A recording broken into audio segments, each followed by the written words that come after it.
ಆಸೆ ಪಡ್ತೀನಿ.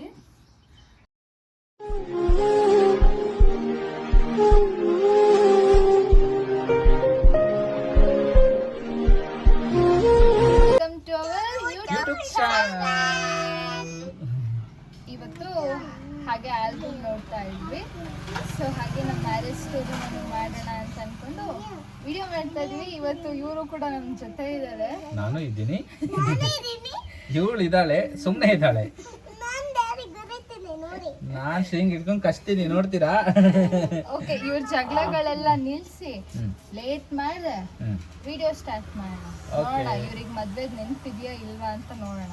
Okay, video start ಮಾಡೋಣ. ವೆಲ್ಕಮ್ ಟು ಅವರ್ ವಿಡಿಯೋ ಅಂತ ಹೇಳಿದ್ರೆ ನಮ್ಮಿಬ್ರು ಮದ್ವೆ ಹೇಗಾಯ್ತು, ಹೇಗ್ ನೋಡಿದ್ವಿ, ಎಲ್ಲಿ ನೋಡಿದ್ದು, ಏನು ಲವ್ ಮ್ಯಾರೇಜಾ ಅರೇಂಜ್ ಮ್ಯಾರೇಜಾ ಎಲ್ಲ ಹೇಳ್ತೀವಿ, ನೋಡ್ತಾ ಇರ್ರಿ ಆಯ್ತಾ. ಶ್ರೀಯಾ, ನೀನ್ ಯಾಕೆ ನಮ್ಮ ಮದ್ವೆಗೆ ಬಂದಿರ್ಲಿಲ್ಲ? ಫಸ್ಟ್ ಅದನ್ನ ಆನ್ಸರ್ ಮಾಡು.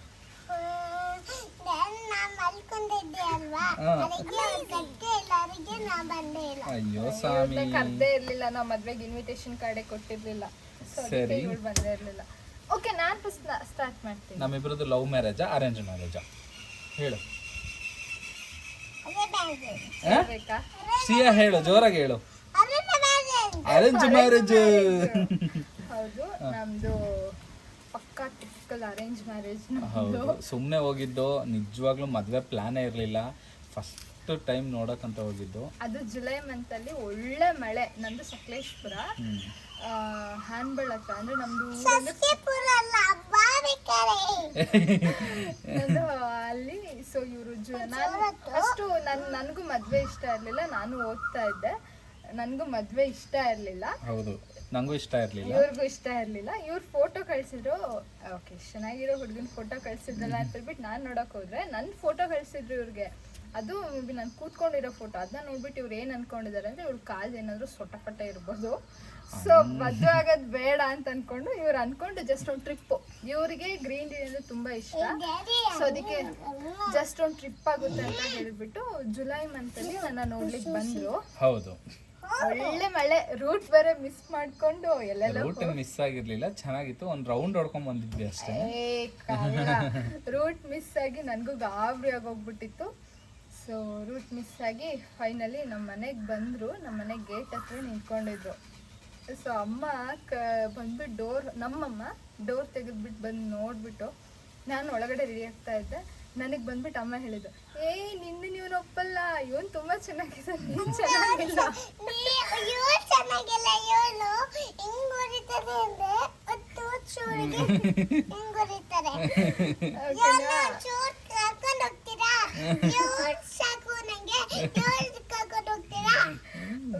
ಹಾಗೆ ನಮ್ಮಮ್ಮ ಹಂಗಂದ್ರು. ಸೊ ನಾನು ಏನ್ ದೊಡ್ಡ ತ್ರಿಪುರ ಸುಂದ್ರ, ಬರ್ಲಿ ನೋಡ್ತೀನಿ ಅಂತ ಅನ್ಕೊಂಡು ಸಾಹೇಬ್ರಿಗೋಸ್ಕರ ವೆಯ್ಟ್ ಮಾಡಿದೆ. ಹೋದ್ವಿ, ನೋಡಿದ್ವಿ. ಅಪ್ಪ ಅಮ್ಮಂಗೂ ಇಷ್ಟ ಆಯ್ತು, ನಂಗೂ ಇಷ್ಟ ಆಯ್ತು. ಸರಿ ಅಂತ ಹೇಳಿದ್ವಿ. ಅಲ್ಲಿಂದ ಡಿಸೈಡ್ ಆಗೋಯ್ತು. ಆಮೇಲೆ ಒಂದು ಸ್ಟಾರ್ಟ್ ಆಯ್ತು. ಇಲ್ಲ, ನಮ್ದು ಜುಲೈಯಲ್ಲಿ ನನ್ನನ್ನ ಇವ್ರು ನೋಡಕ್ ಬಂದಿದ್ದು. ಸೆಪ್ಟೆಂಬರ್ ನಾನು ಹೇಳಲ್ಲ ಯಾವ ಡೇಟಲ್ಲಿ ನಮ್ಮ ಎಂಗೇಜ್ಮೆಂಟ್ ಆಗಿದ್ದು. ಸೆಪ್ಟೆಂಬರ್ 5 ಅಲ್ಲಿ. ಒಂದು ತಿಂಗಳು ಗ್ಯಾಪ್ ಕೊಟ್ಟು ಸರ್ವಪಲ್ಲಿ ರಾಧಾಕೃಷ್ಣ ಅವರ ಹುಟ್ಟಿದ ಹಬ್ಬದ ದಿನ ಸೆಪ್ಟೆಂಬರ್ 5ನೇ ತಾರೀಕು ಎಂಗೇಜ್ಮೆಂಟ್ ಆದ್ಮೇಲೆ ನೆಕ್ಸ್ಟ್ ಡೇ ನಾನು ಫೋನ್ ಮಾಡಿ ಎನ್ನಲ್ಲೋ ಹೋಗಲೋ ಬಾರಲ್ಲೋ ಅಂತ ಸ್ಟಾರ್ಟ್ ಮಾಡಿಬಿಟ್ಲು. ನಾನು ಇಷ್ಟು ದಿನ ಹಿಂಗೆ ಸೈಲೆಂಟಾಗಿದ್ಲಲ್ಲಪ್ಪ, ಇವಳೇನು ಇವಾಗ ಹಿಂಗೆ ಮಾತಾಡೋಕೆ ಸ್ಟಾರ್ಟ್ ಮಾಡ್ತೆ, ಇವಳೇನು ಹೌದಾ ಅಲ್ವಾ ಅಂತ ಹೇಳ್ಬಿಟ್ಟು ನಾನು ಫುಲ್ಲು ಗಾಬರಿ ನೋಡಿದ್ರೆ. ಆಮೇಲೆ ನನಗೆ ಏನೇನೋ ತಲೆನಲ್ಲಿ ನೆನಪಾಗಿ ಹೋಗ್ಬಿಟ್ಟಿತ್ತು. ಇವರು ಹೋಗಿ ಬನ್ನಿ ಹಿಂಗೆ ಮಾತಾಡಿದ್ದು. ಯಪ್ಪ, ನಾನು ನೋಡಿ ನನ್ನ ಲೈಫಲ್ಲಿ ನೋಡೇ ಇರಲಿಲ್ಲ. ನಾನು ಅಲ್ಲಿವರೆಗೂ ಎಂಗೇಜ್ಮೆಂಟಿಗೆ ಒಳ್ಳೆ ಗ್ಯಾಪ್ ಇತ್ತು, ಅಲ್ಲಿವರೆಗೂ ನಾನು ನೋಡೇ ಇರಲಿಲ್ಲ. ಅವ್ರ ಅಮ್ಮನ ಹತ್ರ ನಾನು ಹೋಗಿ ಹೇಳೋದು, ರಕ್ಷಿ ತುಂಬ ಸೈಲೆಂಟ್ ಅಲ್ವಾ, ರಂಜನು ಸ್ವಲ್ಪ ಜೋರಲ್ವಾ. ಅವ್ರ ಅಮ್ಮ ಮನಸ್ಸಿನಲ್ಲೇ ಅಂದ್ಕೊಂಡಿದ್ರು, ಮದುವೆ ಆಗು ಮಗನೇ ನಿನಗಿದೆ ಅಂತ ಅನ್ಕೊಂಡಿದ್ರು ಅಂತ ನಾನು ಅನ್ಕೊಂತೀನಿ. ಈಗಲೂ ನಾನು ಆ ಡೈಲಾಗ್ನ ಅವ್ರ ಹತ್ರ ಹೇಳಿದ್ನವ್ರು ಈಗಲೂ ನೆನೆಸ್ಕೊಂಡು ನಗಾಡ್ತಾರೆ. ನಮ್ಮಮ್ಮ ಇವ್ರ ಹತ್ರ ಹೇಳಿದ್ದು, ನನ್ನ ಮಗಳು ತುಂಬಾ ಸೈಲೆಂಟ್ ಅಂತ ಹೇಳಿ. ಅಯ್ಯೋ ಬೇಡ, ಎಲ್ಲ ಉಲ್ಟಾ ಪಲ್ಟಾ, ಏನು ಸೈಲೆಂಟ್ ಇಲ್ಲ. ಮದುವೆ ಎಂಗೇಜ್ಮೆಂಟ್ ಆಗಿ ಮಾರನೇ ದಿನ ಏನಲ್ಲೋ ಹೋಗಲ್ಲೋ ಬಾರಲ್ಲೋ ನಾನು ಹಿಂಗೆ ಕರೆಯೋದು ಅಂತ ಹೇಳ್ಬಿಟ್ಲು. ನಂಗೆ ಶಾಕು. ನೀವೇ ಹೇಳಿ ಅಂತ ಮರ್ಯಾದೆ ಕೊಟ್ಟವಳು ಹಿಂಗೆ ಹೇಳ್ಬಿಟ್ಲಲ್ಲ ಅಂತ ಹೇಳ್ಬಿಟ್ಟು ನಿಜವಾಗ್ಲೂ ಮಾತ್ರ. ಸೊ ಸೆಪ್ಟೆಂಬರಲ್ಲಿ ಎಂಗೇಜ್ಮೆಂಟಲ್ಲಿ ನಮ್ಮದು ಮದುವೆ ಡೇಟ್ ಫಿಕ್ಸ್ ಆಯಿತು.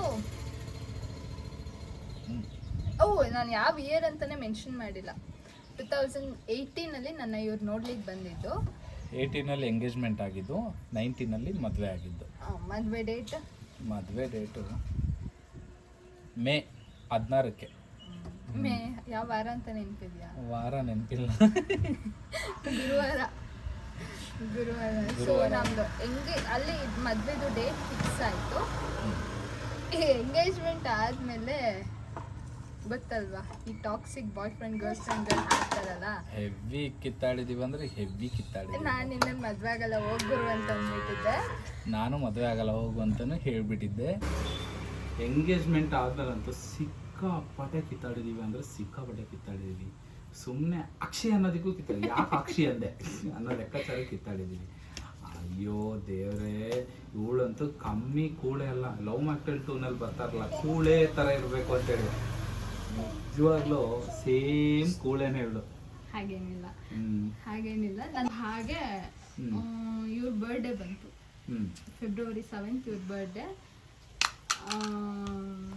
ಮದುವೆ ಆಗಿರಲಿಲ್ಲ. ಎಂಗೇಜ್ಮೆಂಟ್ ಆಗಿ ಸೆಪ್ಟೆಂಬರ್ ಅಂದರೆ ಅಕ್ಟೋಬರ್, ನವಂಬರ್, ಡಿಸೆಂಬರ್, ಜನವರಿ, ಫೆಬ್ರವರಿ 5 ತಿಂಗಳಾಗಿತ್ತು. ಸೊ ಇನ್ನೇನು ಮದುವೆ ಸ್ವಲ್ಪ ದಿನದಲ್ಲಿ ಇತ್ತು. ಫೆಬ್ರವರಿ ಅಂದರೆ ಮಾರ್ಚ್, ಏಪ್ರಿಲ್, ಮೇ, ಇನ್ನೊಂದು 3 ತಿಂಗಳಲ್ಲಿ ಮದುವೆ. ನಮ್ದು ಎಂಗೇಜ್ಮೆಂಟ್ ಆಗಿ ಆಲ್ಮೋಸ್ಟ್ ಒಂದು 9 ಮಂತ್ ಗ್ಯಾಪ್ ಇತ್ತು ನಮಗೆ ಮದುವೆಗೆ, ಅಲ್ವಾ ಅಪ್ಪು? ಸೊ 9 ಮಂತ್ ಗ್ಯಾಪ್ ಇತ್ತು. ಸೊ ಹಾಗೆ ಬರ್ಡೇ ನನಗಾಗ್ಲೂ ಅಲಾರಾಮ್ ಇಡೋದು ಅಂದರೆ ತುಂಬಾನೇ ಭಯ. ನನ್ನ ಪೆಕ್ರು ಅಂದ್ರೆ ಡಿಪ್ಲೊಮಾ ಮಾಡಿದಾಳೆ, ಅಲಾರಾಮ್ AM ಇಡ್ಬೇಕಾ PM ಇಡ್ಬೇಕಂತ ಗೊತ್ತಿಲ್ಲ. Night 12 o'clock alarm ಇಟ್ಟಿರೋದು. ಮಾರ್ನಿಂಗ್ ಮಧ್ಯಾಹ್ನ 12 o'clock ಬರುತ್ತಲ್ವಾ, ಆ ಟೈಮಿಂಗ್ಸಿಗೆ ಅಲಾರಾಮ್ ಇಟ್ಕೊಂಡಿದ್ದಾಳೆ. ನೈಟು ಎಂಗೇಜ್ಮೆಂಟ್ ಬೇರೆ ಆಗಿದೆ. ಫಸ್ಟು ಯಾರು ವಿಶ್ ಮಾಡಬೇಕು? ಇವ್ರು ಮಾಡಬೇಕು, ಹೌದು ಅಲ್ವಾ ಹೇಳಿ? ಬೇಡಿಲ್ದೇ ಇರೋರೆಲ್ಲ ಮಾಡ್ತಿದ್ದಾರೆ, ಯಾರ್ಯಾರೋ ಕಾಲ್ ಮಾಡ್ತಿದ್ದಾರೆ, ವಿಶ್ ಮಾಡ್ತಿದ್ದಾರೆ. ಆಮೇಲೆ ಅರ್ಧ ಮುಕ್ಕಾಲು ಗಂಟೆ ಬಿಟ್ಕೊಂಡು ಆಮೇಲೆ ಕಾಲ್ ಬಂತು. ಅರ್ಧ ಮುಕ್ಕಾಲು ಗಂಟೆ ಇಲ್ಲ, ಕರೆಕ್ಟಾಗಿ 17 minutes ಲೇಟು. ಹಾಗೆ 17 minutes ಲೇಟ್ ಆಯಿತು. ನಾನು ಕಾಲ್ ಮಾಡಿದೆ, ಹಲೋ ಹ್ಯಾಪಿ ಬರ್ಡೇ ಅಂತ ಹೇಳಿದೆ. ಇವ್ರು ಅಂದು ಕಾಲ್ ಕಟ್ ಮಾಡಿಬಿಟ್ಟು ನಂಗೆ ಯಾಕೋ ಮನಸ್ಸಿಗೆ ಮತ್ತೆ ಸಮಾಧಾನ ಇಲ್ಲ. ಮತ್ತೆ ಕಾಲ್ ಮಾಡಿಬಿಟ್ಟು ಏನಾಯ್ತಪ್ಪು, ಸಾರಿ ಅಪ್ಪು, ಹಿಂಗೆ ಅಲಾರಾಮ್ ಹಿಂಗಾಯ್ತು, ಮಿಸ್ ಆಯಿತು, ಸಾರಿ. ಅವಾಗ ಮುದ್ದುಮಾ ಅಂತ ಕರೀತಾ ಇದ್ದೆ, ನೆನಪಿದ್ಯಾ? ಹಂಗೆ ಹೇಳಿ ನನ್ನ ಲೈಫಲ್ಲೇ ವರ್ಸ್ಟ್ ಬರ್ಡೇ ಇದು. ನಾನು ಈ ಥರ ಬರ್ಡೇನ ಯಾವತ್ತೂ ಸೆಲೆಬ್ರೇಟ್ ಮಾಡೇ ಇಲ್ಲ.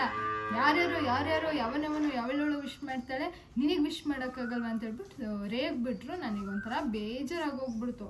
ಇವ್ರು ಮೊಬೈಲ್ ಸೈಲೆಂಟ್ ಮಾಡಿಬಿಟ್ಟು ಅಣ್ಣವ್ರು ಮಲ್ಕೊಂಡ್ರು. ನಾನು back to back message, back to back call ಮಾಡಿದ್ರು, ರಿಪ್ಲೈ ಇಲ್ಲ. ಮಾರ್ನಿಂಗ್ 4 to 5 o'clockವರೆಗೂ ಕಾಲ್ ಮಾಡ್ತಾನೆ ಇದ್ದಾಳೆ, ಮೆಸೇಜ್ ಮಾಡ್ತಾನೆ ಇದ್ದಾಳೆ. ನಾನು ಒಳ್ಳೆ ನಿದ್ದೇನಿಲ್ಲ, ಎಚ್ಚರ ಇತ್ತು. ಬಟ್ ಬೇಡ ಅಂತ ಹೇಳ್ಬಿಟ್ಟು ಸುಮ್ಮನೆ ಎಚ್ಚರ ಇತ್ತು. ಹಂಗಾಯ್ತು. ನನ್ನ ಪಾಪ ಮಮ್ಮಿ ಅವ್ರಿಗೆ ನನ್ನ ನೋಡ್ಬಿಟ್ಟು ಸಖತ್ ಬೇಜಾರಾಗಿ ಹೋಗ್ಬಿಡ್ತು. ಬೇಜಾರಾಯಿತು. ಆಮೇಲೆ ಸರಿ ಮಮ್ಮಿ ಹೇಳಿದ್ರು, ರೆಡಿಯಾಗು ಹೊರಡೋಣ, ಹೋಗ್ಬಿಟ್ಟು ವಿಶ್ ಮಾಡಿಬಿಟ್ಟು ಬರೋಣ ಅಂತ ಹೇಳ್ಬಿಟ್ಟು. ಮದುವೆ ಇನ್ನೂ ಆಗಿಲ್ಲ. ಸೊ ನಾನು ಸಕಲೇಶ್ಪುರದಿಂದ ಇವ್ರಿಗೆ ಗೊತ್ತಿಲ್ದಲೇ ನಿಮಗೆ ಅಪ್ಪ ಹೇಳಿದ್ರು ನಾನು ತರೀಕೆರೆ ಬಂದಿದ್ದು. ಆಮೇಲೆ ಲಾಸ್ಟಲ್ಲಿ ಹೇಳಿದ್ದು ಈ ಥರ ಬರೋಣ ಅಂತ ಹೇಳಿದ್ರಲ್ಲ, ಅವಾಗ ಹೇಳಿದ್ದು. ನಾನು ಸಕಲೇಶ್ಪುರದಿಂದ ತರೀಕೆರೆಗೆ ಬಂದೆ, ಬಸ್ಸಲ್ಲಿ ಬಂದ್ವಿ ನಾನು ಮಮ್ಮಿ. ನಾನು ಥ್ರೆಡ್ಡಿಂಗ್ ಏನೂ ಮಾಡಿಸಿರ್ಲಿಲ್ಲ. ಸೊ ಅಲ್ಲಿ ಬಂದು ಥ್ರೆಡ್ಡಿಂಗ್ ಮಾಡಿಸಿ, ಕೇಕ್ ತಗೊಂಡು, ಇವ್ರಿಗೆ ಗಿಫ್ಟ್ ತಗೊಂಡು ಬಂದು ಮನೆಗೆ ಬರೋ ಹಾಗಿಲ್ವಲ್ಲ, ಮದುವೆಗೂ ಮುಂಚೆ ಮನೆಗೆ ಬರೋ ಹಾಗಿಲ್ಲ. ಸೊ ಅದಕ್ಕೆ ಅಲ್ಲಿ ತರೀಕೆರೆ ಹತ್ರನೇ ಅಲ್ಲೆಲ್ಲೋ ಒಂದು ಜಾಗದಲ್ಲಿ ಹೋಗಿ ಕಿತಾಪತಿ ಮಾಡ್ತಿದ್ರೆ ಒಂದು ಜಾಗದಲ್ಲಿ ಹೋಗಿ ಕೇಕ್ ಕಟ್ ಮಾಡಿಸಿದೆ. ಇವ್ರ ಮುಖಲ್ಲ ಮತ್ತೂ ಆ ಸ್ಮೈಲೇ ನೋಡಲಿಲ್ಲ ನಾನು. ಅಂದರೆ ಇನ್ನೂ ಇದೇ ಇತ್ತು ಅಲ್ವಾ, ಆ ಬೇಜಾರು ಕಮ್ಮಿನೇ ಆಗಿರಲಿಲ್ಲ. ಸೊ ನಾನು ಬಸ್ಸಲ್ಲಿ ಹೋಗ್ತಾ ಯೋಚನೆ ಮಾಡ್ತಾ ಇದ್ದೆ, ಇಂಥ ಹುಡುಗನ ಮದುವೆ ಆದರೆ ನಾನು ಮುಂದಕ್ಕೆ ಹೆಂಗಪ್ಪ ದೇವ್ರೆ, ಇಂಥ ಸಿಡ್ಕನಂತೂ ನಂಗೆ ಮದುವೆ ಆಗೋಕ್ಕಲ್ಲ. ಯಾಕಂದರೆ ನಾನು ಬಡ ಅಂತ ಮಾತಾಡ್ಕೊಂಡು ಆಟಾಡ್ಕೊಂಡು ಓಡಾಡ್ಕೊಂಡಿರೋ ಹುಡುಗಿ ನಾನು. ಈ ಥರ ಸಿಟ್ಟಾಗಿರೋ ಹುಡುಗ ನನಗೆ ಬೇಡ ಅಂತ ಹೇಳ್ಬಿಟ್ಟು ನಾನು ಮಮ್ಮಿ ಹತ್ರ ಹೇಳಿದೆ, ನನ್ನ ಮದುವೆ ಆಗಲ್ಲ ಅಂತ. ನನ್ನ ಮಮ್ಮಿ ಇಲ್ಲಿ ಅಪ್ಪಂಗೆ ಕಾಲ್ ಮಾಡಿಬಿಟ್ಟು ಹೇಳಿದರು. ಅದಾದಮೇಲೆ ಇವ್ರು ಫೋನ್ ಮಾಡಿದರು, ಅಂದರೆ ಅದು ನನ್ನ ವಿಷಯ ಅಮ್ಮ ಇಲ್ಲಿ ಅಪ್ಪಂಗೆ ವಿಷಯ ಹೇಳೋಕ್ಕೂ ಮುಂಚೆನೇ ಇವ್ರು ನನಗೊಂದು ಫೋನ್ ಮಾಡಿದರು, ನಾನು ರಿಸೀವ್ ಮಾಡಲಿಲ್ಲ. ಸೊ ಮತ್ತೆ ಪುಣ್ಯಾತ್ಮ ಫೋನ್ ಮಾಡಿಲ್ಲ ನನಗೆ. ನನಗೆ ಲೋ ಬಿ ಪಿ ಸ್ಟಾರ್ಟ್ ಆಯಿತು. ಆಮೇಲೆ ಏನಾಯಿತು? ಆಮೇಲೆ ಏನಿಲ್ಲ, ಇವಳನ್ನ ಹಾಸ್ಪಿಟ್ಲಿಗೆ ಅಡ್ಮಿಟ್ ಮಾಡಿದ್ರು. ನಾನು ಫೋನ್ ಮಾಡಿರಲಿಲ್ಲ, ಬಟ್ ನನ್ನ ತಲೆನಲ್ಲಿ ಬೇರೆ ಏನೋ ಇತ್ತು. ಹೆಂಗೋ ಎಂಗೇಜ್ಮೆಂಟ್ ಎಲ್ಲ ಆಗಿದೆ ಅಲ್ವಾ, ಹೋಗಿ ಕರೆದ್ರೆ ತಕ್ಷಣ ಬಂದೇ ಬಿಡ್ತಾಳೆ, ಕರ್ಕೊಂಬಂದು ಇಲ್ಲೇ ಮದುವೆ ಮಾಡ್ಕೊಂಡು ಇಲ್ಲೇ ಇದ್ಬಿಡ ಅನ್ನೋ ತಲೆನಲ್ಲಿ ನನ್ನ ಹತ್ರ ಇತ್ತು. ಅದಕ್ಕೆ ನಾನು ಕಾಲ್ಗಳೇನೂ ಮಾಡಿರಲಿಲ್ಲ. ಯಾಕಂದರೆ ಅಮ್ಮನೇ ಫೋನ್ ಮಾಡಿ ಅವರೇ ಈ ಥರ ಹಿಂಗೆ ಬೇಡ ಅಂತ ಹೇಳ್ಬಿಟ್ಟು ದೊಡ್ಡವ್ರ ಹತ್ರನೆಲ್ಲ ಮಾತಾಡಿದ್ರೆ, ಅಪ್ಪಾಜಿ ಹತ್ರ ಎಲ್ಲ ಮಾತಾಡಿದ್ರೆ. ಹಾಗಾಗಿ ನಾನು ಇವ್ರಿಗೆ ಕಾಲ್ ಮಾಡಲಿಲ್ಲ, ಯಾಕಂದರೆ ಅವ್ರ ಅಮ್ಮ ಎಲ್ಲ ಇರ್ತಾರೆ ಅಂತ ಹೇಳ್ಬಿಟ್ಟು ನಾನು ಕಾಲ್ ಮಾಡಲಿಲ್ಲ. ಆಮೇಲೆ ನಾನು ಮಮ್ಮಿ ಕೈಯಿಂದ ನನ್ನ ಫೋನ್ ಕಳ್ಳಿ ಥರ ಎತ್ಕೊಂಡು ಕಾಲ್ ಮಾಡಿಬಿಟ್ಟು, ನಿಂಗಷ್ಟು ಕಾಮನ್ ಸೆನ್ಸ್ ಇಲ್ವಾ, ಮದುವೆ ಹಿಂಗೆ ಫಿಕ್ಸ್ ಆದಮೇಲೆ ಹಿಂಗೆ ಮಾಡಿದರೆ ಇಬ್ಬರು ಮನೆಯವ್ರದ್ದು ಪಕ್ಕದ ಮನೆ ಹಸು ಸೌಂಡು ಅಡ್ಜಸ್ಟ್ ಮಾಡ್ಕೊಂಡು, ನಮ್ಮದೆಲ್ಲ ವೀಡಿಯೋಸಲ್ಲೂ ಇರುತ್ತೆ ಹಸು ಸೌಂಡು. ಸೊ ಹಾಗೆ ಕಾಲ್ ಮಾಡಿ ಮನೆಯವ್ರ ಮಾನ ಮರ್ಯಾದೆ ಏನಾಗಬೇಕು ಅದು ಇದು ಅಂತೆಲ್ಲ ಹೇಳಿದೆ. ಹೇಳಾದ್ಮೇಲೆ ಇವ್ರು ಏನಾದ್ರು ಅಂತಂದರೆ, ನೀನು ಕಾಲ್ ಮಾಡಿರಲಿಲ್ಲ ಅಂತಂದ್ರೇನು ನಿಮ್ಮ ಮನೆಗೆ ಬಂದು ಎತ್ತಕೊಂಡು ಬಂದು ಮದುವೆ ಆಗ್ತಿದ್ದೆ ಅಂತ ಹೇಳ್ಬಿಟ್ಟು ಇವ್ರು ಒಂದು ಮಾತು ಹೇಳಿದರು. ಸೊ ಅಪ್ಪನೂ ಹೇಳಿದರು, ಇಲ್ಲ ಮೊನ್ನೆ ನಿನ್ನನ್ನು ಮದುವೆ ಮಾಡ್ಕೊಳ್ದಲ್ಲೇ ಇರ್ತೀವ ಮೊನ್ನೆ ನಿನ್ನನ್ನು ಅಂತ ಅಪ್ಪ ಹೇಳಿದರು. ಸೊ ಹಾಗೆ ಆಯಿತು. ಫೆಬ್ರವರಿ ಜಗಳ ಆಡ್ಕೊಂಡಿದ್ದು, ಫೆಬ್ರವರಿ 8 ಮೇಬಿ, ಫೆಬ್ರವರಿ 8. ಸೊ ಹಾಗೆ ಮುಗೀತು. ದೂರ ಇದ್ರೆ ಮಾತ್ರ ಸಿಕ್ಕಾಪಟ್ಟೆ ಕಿತ್ತಾಡ್ತೀವಿ, ಅಂದರೆ ಸಿಕ್ಕಾಪಟ್ಟೆ ಕಿತ್ತಾಡ್ತೀವಿ. ನಾನು ಅದಕ್ಕೆ ಅಮ್ಮನ ಮನೆಗೆ ಹೋಗೋದೇ ಬಿಟ್ಟು, ಜೊತೆಲಿ ಇದ್ರೆ ಮಾತ್ರ ನಿಜವಾಗ್ಲೂ ಕಿತ್ತಾಡಲ್ಲ. ಅದು ಅಲ್ಲದೆ ನಮ್ಮ ವಿಷಯಕ್ಕೆ ನಾವು ಕಿತ್ತಾಡಿರೋದಂದ್ರೆ ತುಂಬ ಕಮ್ಮಿ. ಹೆವಿ ಅಂದರೆ ಹೆವಿ ಕ್ವಾಟ್ಲೆ, ಹೆವಿ ಕೂಳೆ ಎಲ್ಲ. ಶ್ರೀಯಾ ಯಾಕೆ ಅಷ್ಟೊಂದು ತರಲೆ ಅಂತ ಹೇಳಿದ್ರೆ, ಇವಳನ್ನ ನೋಡಿಬಿಟ್ಟು ಅದಕ್ಕೆ ಅವಳು ಅಷ್ಟೊಂದು ತರಲೆ, ಅಷ್ಟೊಂದು ಇದು. ಶ್ರೀಯಾ ಇಲ್ಲ ಅಂತ ಹೇಳಿದ್ರೆ, ಇವಳು ಇರಲಿಲ್ಲ ಅಂತ ಹೇಳಿದ್ರೆ ನಿಜವಾಗ್ಲೂ ಶ್ರೀಯಾನು ಇರ್ತಾ ಇರಲಿಲ್ಲ. ಮಾತ್ರ ಅದೊಂದು ತಲೆನಲ್ಲಿ ಇಟ್ಕೊಂಬಿಡಿ ಮಾತ್ರ. ಹಂಗೆ ಮದುವೆಗೆ ಇನ್ನೊಂದು 3 ದಿನ ಇದೆ ಅನ್ಬೇಕಾದ್ರೆ ನನಗೆ ನಮ್ಮ ಮದುವೆ ಹೆಂಗಾಗಿ ಹೋಗ್ಬಿಡ್ತು ಅಂದರೆ 1 ಮಂತ್ ಮದುವೆ. ಯಾವುದೋ ಒಂದು ಭಾನುವಾರ ಚಪ್ರ, ಅದಾದಮೇಲೆ ಯಾವುದೋ ಒಂದು ಗುರುವಾರ ರಿಸೆಪ್ಷನ್ ಅಲ್ಲ ಮದುವೆ. ಅದಾದ ನಂತರ ನಾನು ಬಂದಿದ್ದು ಇಲ್ಲಿಗೆ, ಹೌದಲ್ಲ ಅಲ್ಲಿಂದ ಬಂದಿದ್ದು, ಇಲ್ಲಿ ಬಂದು 3 ದಿನ ಕಳೆದು ರಿಸೆಪ್ಷನ್ನು, ಮೀನ್ಸ್ ಬೀಗ್ರೂಟ. ಅದಾಗಿ ನೆಕ್ಸ್ಟ್ ಡೇ ನಾವೇ ಮತ್ತೆ ಹೋಗಿರೋದು. ಅವತ್ತು ನನ್ನನ್ನು ಕರ್ಕೊಂಡು ಹೋಗಲಿಲ್ಲ. ಸೊ ನಮ್ಮದು 1 ಮಂತ್ ಮದುವೆ ಅಂತಲೇ ಆಗೋಯ್ತು. ಮದುವೆ ದಿನ ಹತ್ರ ಬರ್ತಿದ್ದಂಗೆ ಭಯ. ಅಯ್ಯೋ ದೇವ್ರೆ, ಹೆಂಗಪ್ಪ ಹೋಗೋದು, ಏನಪ್ಪ ಮಾಡೋದು, ಅಂದರೆ ಅಲ್ಲಿದ್ದ ವೆದರ್ಗೂ ನಂಗೆ ಅಡ್ಜಸ್ಟ್ ಆಗುತ್ತಾ ಇಲ್ವಾ, ಏನೇನೋ ತಲೆಯಲ್ಲಿ ತುಂಬ ಯೋಚನೆಗಳು. ಹುಡುಗ ಕೋಪ ಕಮ್ಮಿ ಮಾಡ್ಕೊತಾನೋ ಇಲ್ವೋ, ಹೆಂಗೆ ಅಡ್ಜಸ್ಟ್ ಆಗೋ. ಇವಾಗಲೂ ಏನು ಕೋಪ ಕಮ್ಮಿ ಏನಾಗಿಲ್ಲ. ಸರಿ ಒಂದು ನಿಮಿಷ, ನೆನ್ನೆ ಒಂದು ದಿನ ನನ್ನ ನೆನೆಸ್ಕೊಂಡಿಲ್ಲ. ನಂಗೆ ಹುಷಾರಿಲ್ಲ. ಸೊ ನೆನ್ನೆ ಫುಲ್ಲು ತುಂಬ ಹುಷಾರಿರಲಿಲ್ಲ, ಅದನ್ನ ನೆನೆಸ್ಕೊಂಡಿರಪ್ಪ ಹೋಗಿ. ಇಲ್ಲ ಅಂದರೆ ನಾವು ನಿಜವಾಗ್ಲೂ ಹೇಳ್ತೀವಲ್ಲ, ಇವಾಗ ಜಾತಕ ಎಲ್ಲದೂ ಓಕೆ, ಆಟಾಡೋದು ಜಾತಕ ಇದು ನಂಬಿಕೆ ಎಲ್ಲದೂ ಓಕೆ. ಬಟ್ ನಮ್ಮಿಬ್ರು ಲೈಫಲ್ಲಿ ಹೆಂಗಂದರೆ ಮದುವೆ ಆಗಬಾರ್ದು, ಜಾತಕ ಕೂಡ ಬರಲ್ಲ, ಹೀಗೆ ಇತ್ತು. ಬಟ್ ಪರ್ಸ್ನಲಿ ನಮ್ಮಿಬ್ರಿಗೂ ಇಬ್ಬರನ್ನ ತುಂಬಾ ಇಷ್ಟ ಇತ್ತು. ನಿಮಗೆ ಇಷ್ಟ ಆಯ್ತು, ನನಗೆ ಇಷ್ಟ ಆಯ್ತಪ್ಪ. ಇವಳು ನನ್ನನ್ನು ಇಷ್ಟಪಡ್ತಿದ್ದಾಳ ಇಲ್ವಾ ಅಂತ ಈಗಲೇ ನಾನು ನಿಮಗೆ ತೋರಿಸ್ಲಾ. ಇವಾಗ ಈಗಲೇ ನಿಜವಾಗ್ಲೂ ಪ್ರೀತಿಯಲ್ಲಿರುತ್ತೋ ಅಲ್ಲಿ ಕಣ್ಣೀರು ಬಂದೇ ಬರುತ್ತೆ, ನೋಡಬೇಕಿದ್ರೆ. ಇಲ್ಲ ನಾನು ಹೇಳು, ನಾನು ಆ್ಯಕ್ಚುಲಿ ತುಂಬ ಆಸೆ.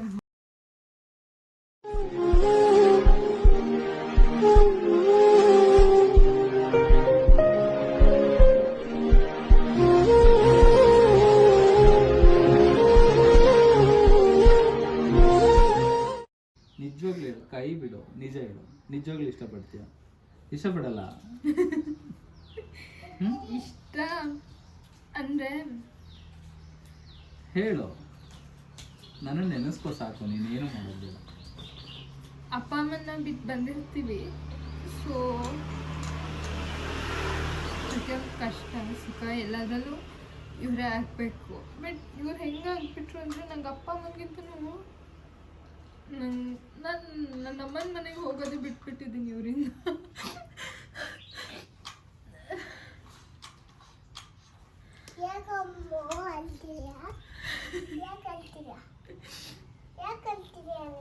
ಡ್ಯಾಡಿ ಹೊಡೋದ್ರು. ಜಾತಕದಲ್ಲಿ ಹೆಂಗಂದ್ರೆ ಮದ್ವೆ ಆಗ್ಬಾರ್ದು ಅಂತಿತ್ತು. ಬಟ್ ನಾವಿಬ್ರು ಅದನ್ನೆಲ್ಲ ಇದ್ ಮಾಡಿ ನಮ್ಮ ಮಮ್ಮಿ ಹೇಳಿದ್ರು ಒಂದು ಮಾತು, ಮಮ್ಮಿ ಮತ್ತೆ ಇಲ್ಲಿ ಪಪ್ಪ ಹೇಳಿದ್ರು, ಜಾತಕ ಗೀತ್ಕ ಅಂದ್ರೆ ನಾವರ್ಧ ದೇವ್ರರ್ಧ ಅನ್ನೋಂಗಿರುತ್ತೆ. ಸೊ ನಮ್ಮ ಕೈಲೇ ಇರೋದು ಅದೆಲ್ಲ, ಅದನ್ನೆಲ್ಲ ಮೀರ್ಬಿಟ್ಟು ಬದುಕು ತೋರಿಸಿದ್ರೆ ಜೀವನ ಅಂತ ಹೇಳ್ಬಿಟ್ಟು ಇಬ್ರು ಹೇಳಿದ್ರು ನಮಗೆ. ಸೊ ಇವಾಗ ಆ ಬದುಕನ್ನ ಬದುಕ್ತಿದೀವಿ ಅಂತ ಅನ್ಕೋತೀನಿ. ತುಂಬಾನೇ ನಿಜವಾಗ್ಲೂ ತುಂಬ ಚೆನ್ನಾಗಿದ್ದೀವಿ, ತುಂಬ ಅಂದರೆ ತುಂಬ ಹ್ಯಾಪಿ ಆಗಿದ್ದೀವಿ. ನಿಜವಾಗ್ಲೂ ಎಷ್ಟು ಖುಷಿಯಾಗಿದ್ದೀವಿ ಅಂದರೆ ಅದನ್ನು ಹೇಳೋಕ್ಕಾಗಲ್ಲ. ಆವಾಗವಾಗ ಕಷ್ಟಾಳೆ, ಆವಾಗವಾಗ ಹೊಡಿತಾಳೆ.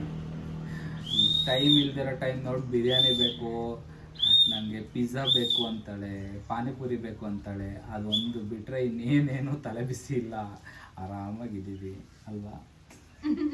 ಏನು ಬೇಕಿವತ್ತು? ಹಾಗೆ ಮೇ 19ಕ್ಕೆ ನಮ್ಮ ಮದುವೆ ಆಯಿತು. ಎಲ್ಲರೂ ಮದುವೆ ಆದ್ಮೇಲೆ ಗುಂಡಿಗೆ ಬಿದ್ರು ಅಂತ ಹೇಳ್ತಾರೆ, ಬಟ್ ನಾವಿಬ್ರು ಆ ವರ್ಡ್ ಹೇಳಲ್ಲ. ತುಂಬಾನೇ ಹ್ಯಾಪಿ ಆಗಿದ್ದೀವಿ. ಇವತ್ತಿಗೂ ಮದುವೆ ಆಗಿದೆ ಅಂತ ಅನಿಸ್ತಿಲ್ಲ ನಿಜವಾಗ್ಲೂ. ಬಟ್ ಏನಂದ್ರೆ ಒಂದು ಒಳ್ಳೆ ಫ್ರೆಂಡ್ಸ್ ಥರ ಇದ್ದೀವಿ. ಇವಳಿಗೆ ಒಳ್ಳೆ ಬಾಯ್ ಬೆಸ್ಟಿ ಥರ, ನನಗೆ ಇವಳು ಗರ್ಲ್ ಬೆಸ್ಟಿ ಥರ ಇದ್ದಾರೆ ಅಷ್ಟೇ, ಇನ್ನೇನಿಲ್ಲ.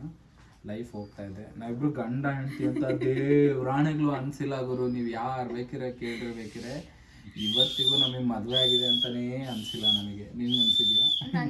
ನಾನೀಗ ಇನ್ನೂ ಹೆಂಗಂದ್ರೆ ಶ್ರೀಯ ಹುಟ್ಟಿದಾಳೆ, ಅಯ್ಯೋ ನಾನೊಂದು ಮಗುದ ಅಮ್ಮ, ಮಗು ಸ್ಕೂಲ್ ಹೋಗ್ಲಿಕ್ಕಾಯ್ತು, ನನಗೆ ಇದೆಲ್ಲ ನೆನೆಸ್ಕೊಂಡ್ಬಿಟ್ರೆ ನಾನು ಇವಾಗ ಇಷ್ಟು ದೊಡ್ಡೋಳಾಗಿದ್ದೀನಿ ಅನ್ಸ್ಬಿಡುತ್ತೆ. ಒಂಥರ ಚೆನ್ನಾಗಿದೆ ಲೈಫ್, ಚೆನ್ನಾಗಿದೆ. ಮದುವೆ ಆದಮೇಲೆ ತುಂಬಾನೇ ಚೆನ್ನಾಗಿದೆ ಲೈಫ್, ಬರೀ ಚೆನ್ನಾಗಿದೆ ಅಲ್ಲ. ಇಂಥ ಒಳ್ಳೆ ಗಂಡ, ಅತ್ತೆನೂ ಅಷ್ಟೇ ಮಾವನೂ ಅಷ್ಟೇ. ನಾನು ಅವ್ರನ್ನ ಅತ್ತೆ ಮಾವ ಇದುವರೆಗೂ ಕರೆದಿಲ್ಲ. ಅಂದರೆ ನಾನು ಅದು ಸುಮ್ಮನೆ ಹೇಳ್ತಾ ಇಲ್ಲ. ಅಪ್ಪ ಅಮ್ಮ, ಇಲ್ಲಿ ಒಂದು ಅಪ್ಪ ಅಮ್ಮ, ಅಲ್ಲಿ ಒಂದು ಅಪ್ಪ ಅಮ್ಮ ಇದ್ದಾರೆ. ಸೊ ಸಾಕು, ಈ ಜನ್ಮಕ್ಕೆ ಸಾಕಿಷ್ಟು. ಅಣ್ಣ ತಮ್ಮ ಇಲ್ಲ ಅಂತ ಅನ್ಲಿಕ್ಕೂ ಇಲ್ಲ, ತಂಗಿ ಇದ್ದಾಳೆ, ಇವ್ರ ತಮ್ಮ ಇವ್ರ ತಮ್ಮ ಅಲ್ಲ. ನಾವಿಬ್ರು ಫ್ರೆಂಡ್ಸು, ಕಿತ್ತಾಡ್ಕೊಂಡಿರ್ತೀವಿ ಯಾವಾಗ್ಲೂ. ಅವನ ಹೆಂಡತಿ, ಅವಳು ಅಷ್ಟೇ ತುಂಬ ಒಳ್ಳೆ ಹುಡುಗಿ. ಸೊ ಇಬ್ರು ತಂಗಿದಿರು, ಒಬ್ಬ ತಮ್ಮ, ಒಬ್ಬ ಗಂಡ, ಒಂದು ಮಗು, ಎರಡು ಪೇರ್ ಅಪ್ಪ ಅಮ್ಮ ನನಗೆ. ಸೊ ಇದಾಗಿತ್ತು ನಮ್ಮ ಮ್ಯಾರೇಜ್ ಸ್ಟೋರಿ. ಸೊ ಹೇಳಿ ನೆಕ್ಸ್ಟ್ ವಿಡಿಯೋ ಯಾವ ಥರ ಬೇಕು ಕಮೆಂಟ್ ಹಾಕಿ, ಓಕೆನಾ? ಲೈಕ್ ಮಾಡಿ, ಶೇರ್ ಮಾಡಿ, ಸಬ್ಸ್ಕ್ರೈಬ್ ಮಾಡಿ. ಹೀಗೆ ಸಪೋರ್ಟ್ ಮಾಡ್ತಾ ಇರಿ. We need your support. So video thank you. Thank you, bye bye.